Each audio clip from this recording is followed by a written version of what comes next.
Hoy os traigo al canal este Renault Super 5 Saga, un vehículo que vino a sustituir a Superventa Renault 5. Vamos a analizar el exterior, el interior, la mecánica, la historia del modelo y algunas impresiones de conducción. Empezando por el exterior, vemos que su estética está basada en líneas generales en la anterior generación. En el frontal contamos con dos grandes faros rectangulares muy similares a la anterior generación. Entre ellos encontramos una calandra formada por láminas horizontales para darle una imagen más ancha al coche. Los paragolpes en esta versión están pintados como el resto del coche. Y en su interior tenemos una pareja de antineblas amarillos como buen coche francés de la época. El capó se sigue abriendo a contramarcha, pero en esta nueva generación ya no tenemos ninguna toma de aire. En la vista lateral su silueta también nos recuerda a la anterior generación. Pero ahora tenemos una ventanilla más grande, una mayor distancia entre ejes ya que el chasis deriva de Renault 11 y sobre todo unas amplias protecciones para las puertas, en esta versión pintadas en el color de la carrocería. En la vista trasera tenemos un portón totalmente plano y prácticamente vertical. Los pilotos traseros también tienen un diseño vertical que nos recuerda a la anterior generación. Y el paragolpes trasero queda muy bien integrado en la carrocería. En esta generación ya se encuentran separadas las luces de matrícula y marcha atrás, como podemos observar. Pasamos al interior y en esta ocasión tenemos mucho más espacio y comodidad. Los asientos son más amplios y tienen gran cantidad de espuma. Delante tenemos más espacio para la cabeza y las piernas. Detrás tenemos suficiente espacio para la cabeza y bastante espacio para las piernas.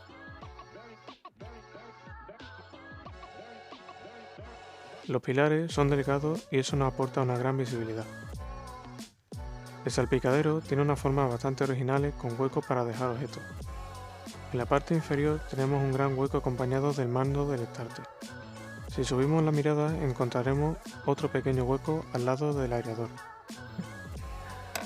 Tenemos también otro hueco escondido debajo de los aireadores centrales, además de la guantera y la bandeja que está encima de la guantera. Otra curiosidad de este Renault 5 es que tenemos cuentarevoluciones con la zona óptima marcada en verde.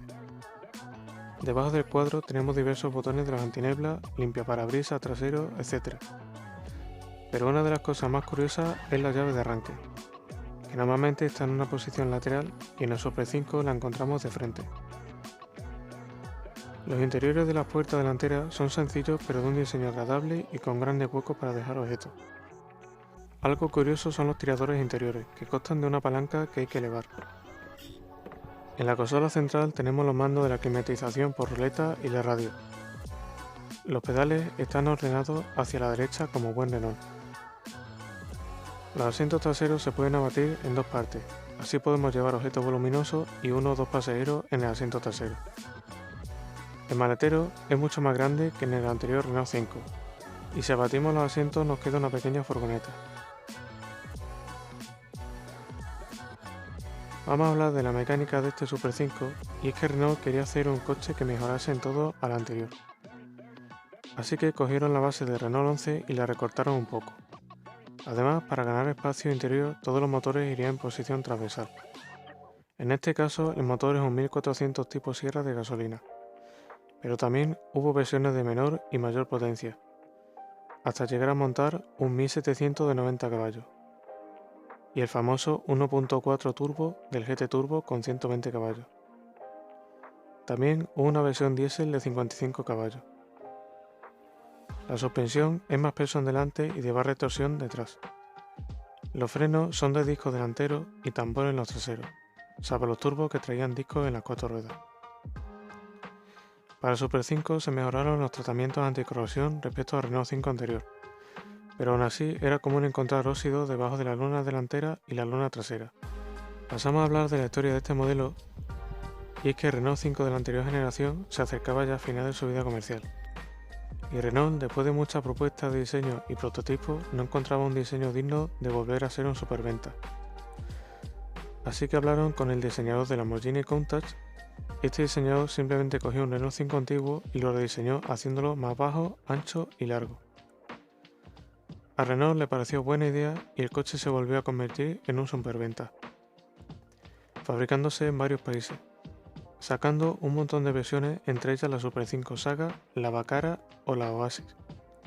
Incluso hicieron una versión furgoneta y la llamaron Renault Express, que tuvo prácticamente el mismo éxito que la Citroën C15.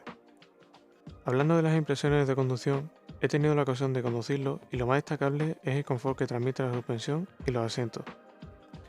La dirección transmite mucha información y para maniobrar es algo dura, al no ser asistida. La posición de conducción es elevada y de buena visibilidad. El tacto de cambio se nota preciso.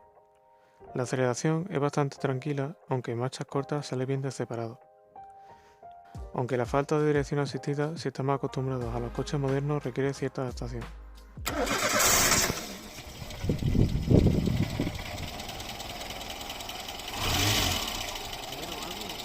Ahora hay atrás.